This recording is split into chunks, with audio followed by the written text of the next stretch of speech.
Number 68. Get up a game. If you're really interested in motivation, there's nothing more fun than competition. Competition has a bad name these days. It shouldn't. It teaches you the valuable lesson that no matter how good you are, there's always somebody better than you. That's a lesson in humility everybody needs. And it teaches you that by trying to beat somebody else, you reach for more inside of you. Trying to beat somebody else puts the game back into life. And if it's done optimistically, it gives energy to both competitors. It teaches sportsmanship. And it gives you a benchmark for measuring your own growth. So in your life, let the games begin. Have fun winning and losing. And when someone has insulted you or underrated you, don't just get even, get better. Use your victory, not to hurt them, but to create you. Number 69. Turn your mother down. In Dr. Martin Seligman's studies of optimism and pessimism, he found out a remarkable fact. We first learn how to explain the world to ourselves from our parents, and more specifically, our mothers. I'm quoting from Dr. Seligman. Young children listen to what their primary caretaker, usually the mother, says about causes, and they tend to make this style their own. If the child has an optimistic mother, this is great, but it can be a disaster for the child if the child has a pessimistic mother.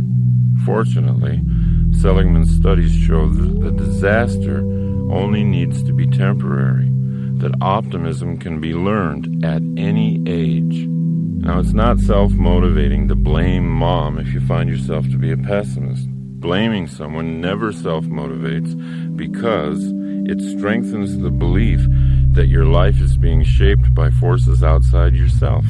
Love your mom. She learned her pessimism from her mother. But change yourself. Number 70. Face the sun. Helen Keller wrote, "When you face the sun, the shadows always fall behind you." This was Helen Keller's poetic way of recommending optimistic thinking. What you look at, what you face, grows in your life. What you ignore falls behind you. But if you turn and look only at the shadows, they become your life. Number 71. Look inside. Most of us wait to find out who we are from impressions and opinions we get from other people. "Oh, do you really think I'm good at that?" we ask. Somebody compliments us. If we're persuaded that they're being honest and have made a good case, we might alter our self-image upward. That's great getting feedback from others, especially positive feedback. But your journey should be internal. Travel deeper and deeper inside to find out your own potential. Your potential is your true identity. It only waits for self-motivation to come alive. Number 72. Go to war. Anthony Burgess was 40 when he learned he had a brain tumor that would kill him within a year. He was completely broke, and he didn't have anything to leave behind for his wife Lynn, who was soon to be a widow. Burgess had never been a professional novelist in the past, but he always knew it was inside him to be a writer. So, for the sole purpose of leaving behind royalties for his wife, he put a piece of paper into the typewriter and he began writing. He had no certainty that he'd ever even be published, but he couldn't think of anything else to do. Burgess wrote energetically. He finished 5.5 novels before that year was through, but he didn't die. His cancer had gone into remission, and then it disappeared altogether. In his long and full life, Anthony Burgess wrote more than 70 books. Without the death sentence from cancer, he might not have written anything. You know, it's funny, but research shows that during times of war, suicide rates go down. We don't have to wait for something tragic. We don't have to wait for a war to attack us from without. We can get the same vitality by challenging ourselves from within. Joan of Arc said, "All battles are first won or lost in the mind." A useful exercise for self-motivation might be this. Ask yourself, what would you do if you had Anthony Burgess's original predicament? If I had just a year to live, how would I live differently? what exactly would I do? That question can inspire surprising thoughts. It can reveal skills inside you that you're not using today. Number 73. Make small change. When I first began working on self-motivation a long time ago, I'd go through all kinds of emotional mood swings. I'd get really high on the idea of who I could be. I'd set out to change myself overnight. And then my old habits would pull me right back to who I used to be. Then I'd become demoralized. Later in my life, I finally caught on to the idea that great things are often created slowly. Great paintings, great buildings. So why couldn't great people be created slowly? So if you're willing to see yourself as a masterpiece in progress, then you'll love small changes. You'll be excited by a tiny thing you did differently today. If you want a stronger body and you took the stairs instead of the elevator, celebrate. You're moving in the direction of self-creation. Number 74. Do something badly. Sometimes we don't do things because we're not sure we can do them well. We feel we're not in the mood or at the right energy level to do the task we have to, so we put it off or wait for inspiration to arrive. We're so afraid to do things until we're sure we'll do them well, we don't do anything. This is the source of all writer's block, by the way. This tendency led G.K. Chesterton to say, if a thing is worth doing, it's worth doing badly. If you're not motivated to do something you know you need to do, just decide to do it badly. Add a little self-deprecating humor. Be comically bad at what you're doing, and then enjoy what happens to you once you're in the process. Number 75. Be a visioneer. A few years ago, I began working with motivational speaker and author Dr. Dennis Deaton, and he allowed me to learn and even teach his principles of visioneering, which he defines as engineering dreams into reality by the use of active mental imaging. The principle is this: you can't do anything that you can't picture yourself doing. Visioneering is just another word for picturing yourself. Once you make the picturing process conscious and deliberate, you begin to create the self you want to be. Number 76. Shine your light. Chesterton used to say that taking things lightly was the most spiritually advanced thing you could do to improve your effectiveness in life. After all, said Chesterton, it's because God's angels take themselves so lightly that they're able to fly. And if his angels take themselves that lightly, imagine how much more lightly he takes himself. Your own motivational level will always be lifted with humor. Anytime you're stuck, ask yourself to take things lightly. Ask yourself to come up with some funny solutions. Laughter will destroy all limits to your thinking. When you're laughing, you're open to anything. Number 77. Be a list writer. Never hesitate to sit down with yourself and make lists. The more you write down what it is you want, the more you can dictate your own future. A goal gains power when you write it down, and it gains more power every time you write it down. Now, we're always looking for motivation in what others have written. But if you become a creative list maker, you'll learn how to motivate yourself by what you've written. Number 78. Be the change. Don't try to change other people. It doesn't work. You'll waste your life trying. We talk to our children for hours about how we think they should change. But children don't learn from what we say. They learn from what we do. By being what you want them to be, you can lead by inspiration. What you tell people to do often goes right by them. Who you are doesn't. The change in you is contagious. When you yourself change, watch how the people around you change. Number 79. See the gold. In every circumstance, we can look for the gold or we can look for the filth. And what we look for, we'll find.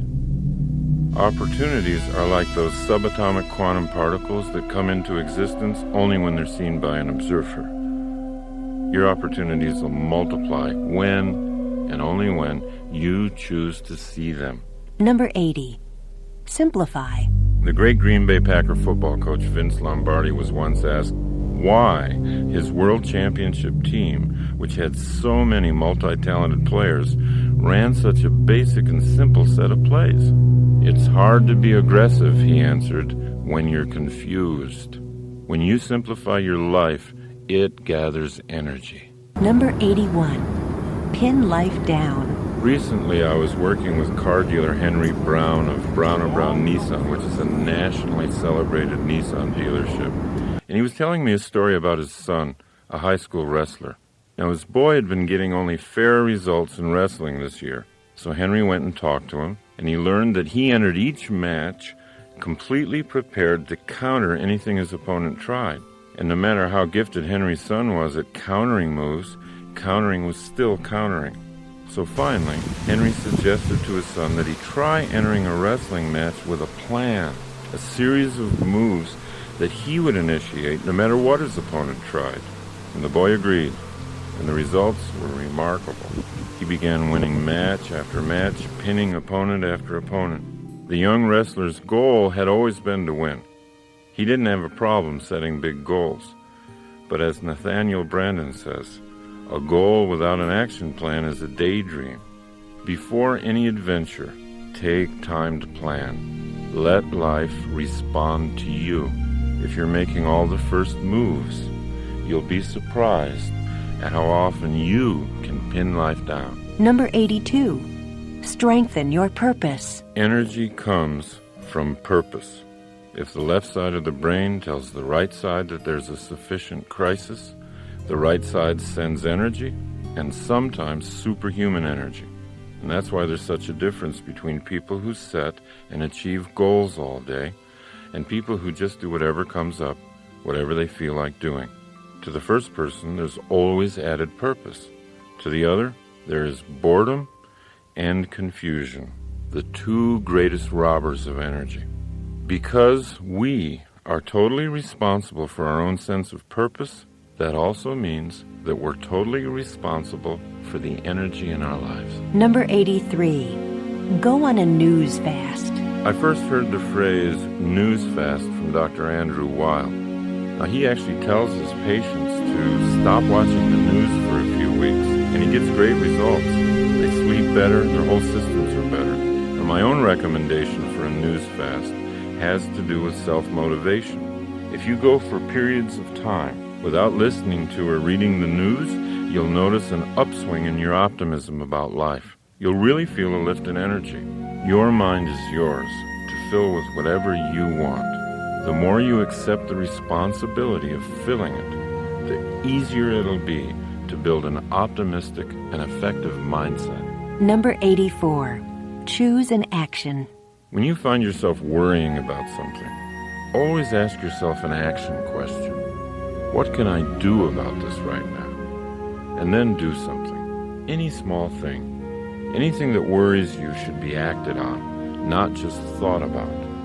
Even small actions start to chase away your fears and put you back in control of creating what you want. Number 85. Be a thinker. I was doing some seminars for a large office company in Las Vegas, and the president told me something that was really interesting. He said he had basically two kinds of people working for him, the whiners and the thinkers. The whiners were often very smart, dedicated employees who worked long hours, but when they came into the president's office, it was always to complain. Here's what he said: "They're great at finding fault with other managers and telling me what's wrong with our systems, but they're a drain on me because they're so negative I end up trying to make them feel better, and after that I'm depressed." Now the thinkers, on the other hand, had a different way of coming into the office with problems. Here's what he said about them. "The thinkers come to me with ideas. They see the same problems that the whiners see, but they've already thought about possible solutions."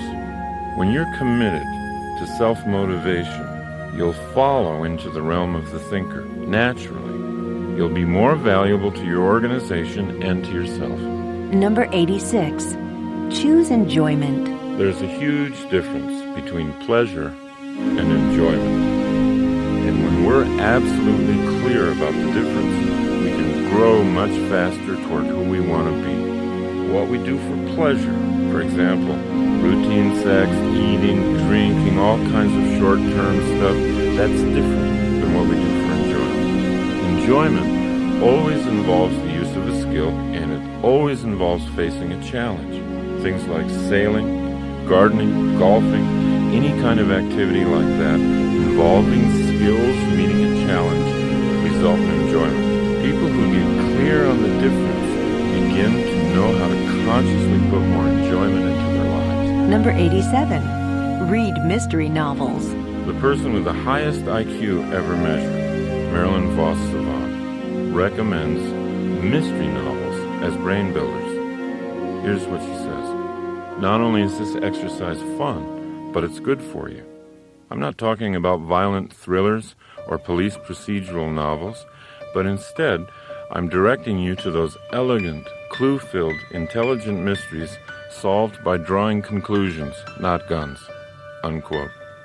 Marilyn Vos Savant believes strongly that the brain can be built as surely and as quickly as the muscles of the body.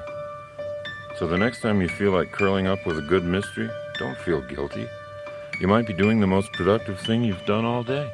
Number 88. Express your thoughts. Go ahead and feel your feelings. But when it's time to talk, be thoughtful and express your thoughts. Number 89. Use your weaknesses. Make a list of your strengths and your weaknesses on separate pieces of paper. Place the list of strengths somewhere where you'll see it again, because just looking at it will always pick you up.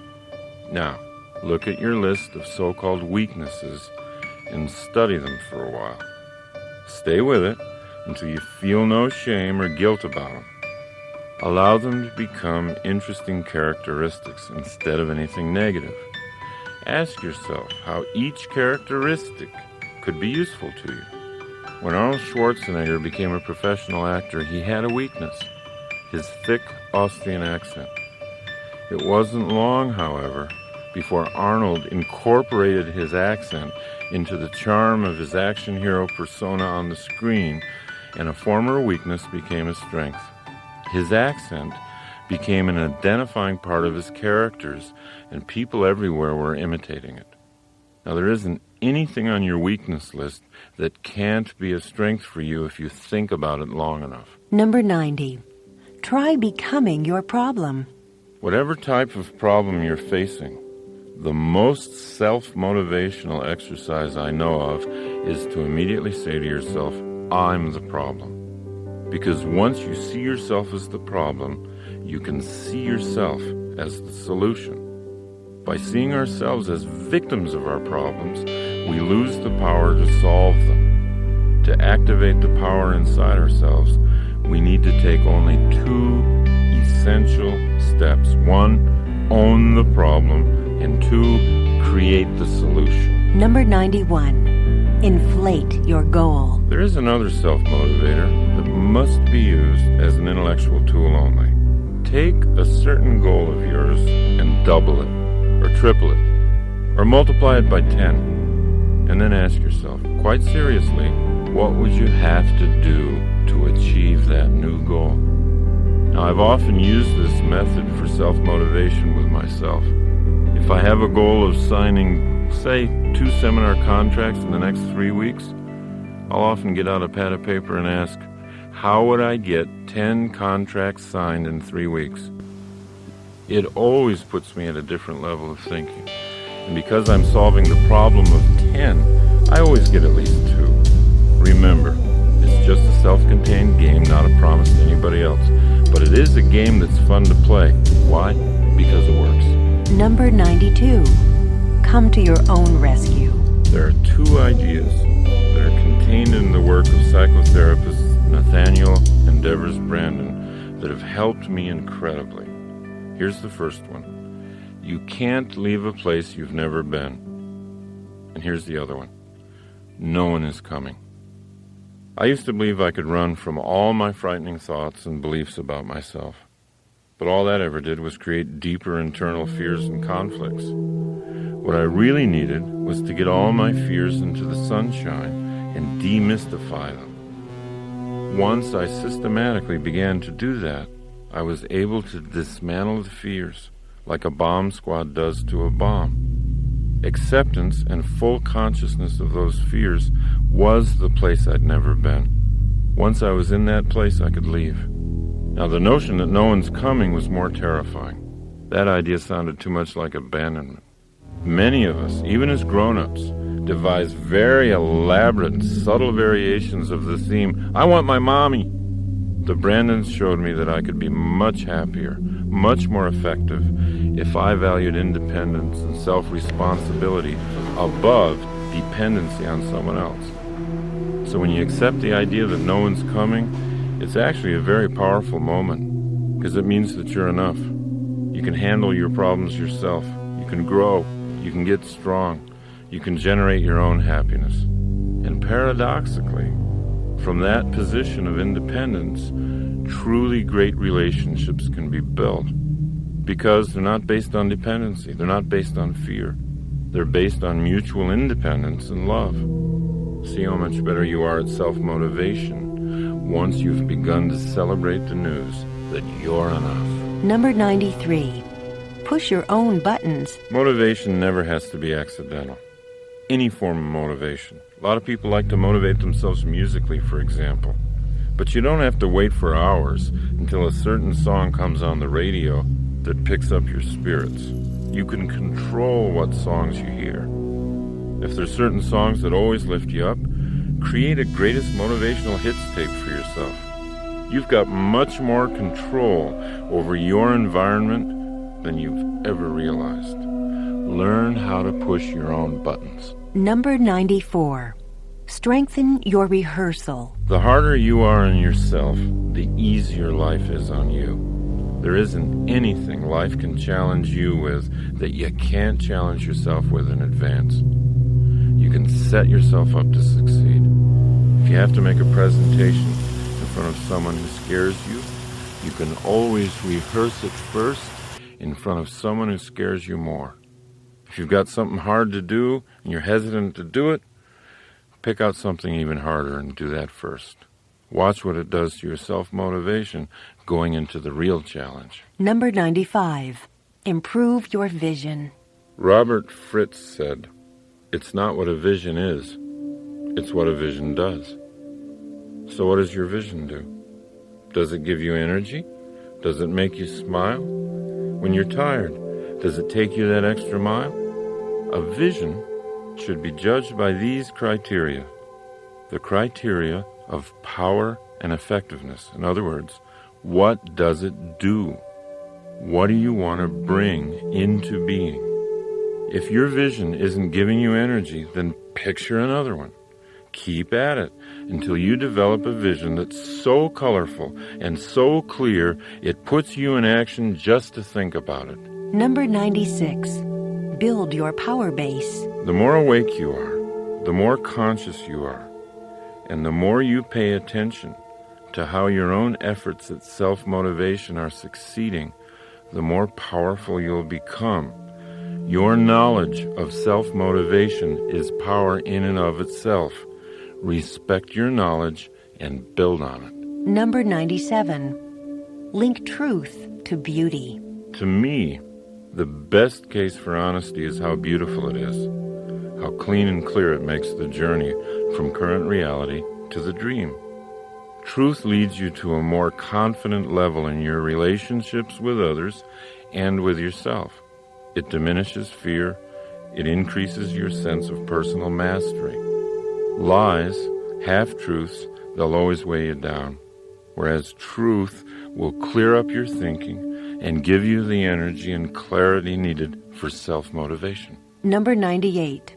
Take no for a question. Ask the universe for what you want. Don't take no for an answer. Take no for a question. When you ask for something and it's denied to you, imagine that the no you heard is really the question. Can't you be more creative than that? Never accept no at face value. Let rejection motivate you to get more creative. Number 99. Walk with love and death. Whenever I need to get through something, face something, or create a courageous kind of action plan, I always take long walks. When I walk long and far enough, a solution always appears. I eventually get oriented to the most creative course of action. Andrew Weil in his book Spontaneous Healing says, when you walk, the movement of your limbs is cross-patterned. The right leg and left arm move forward at the same time, then the left leg and right arm.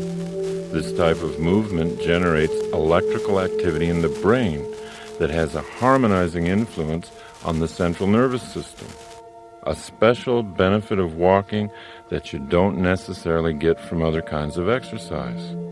I call it a walk with love because love and fear are opposites. Most people think love and hate are opposites, but they're not.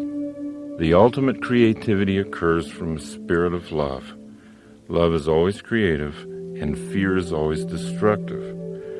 And I call it a walk with death because it's only the acceptance and awareness of my own death that gives my life the clarity it needs to be exciting. Take your own challenges out for a walk. Feel your self-motivation growing inside you. Feel the electricity in your brain. Feel it harmonize with your central nervous system. You'll soon know for a fact that you do have what it takes. You can walk courage into existence. Number 100. Buy yourself flowers. Buy yourself flowers, and every time you look at them, let them remind you of how colorful your future is going to be, how fresh your thoughts are, how easy it is for you to honor yourself, how much power you have to make your environment beautiful, and how sweet the smell of the universe can be.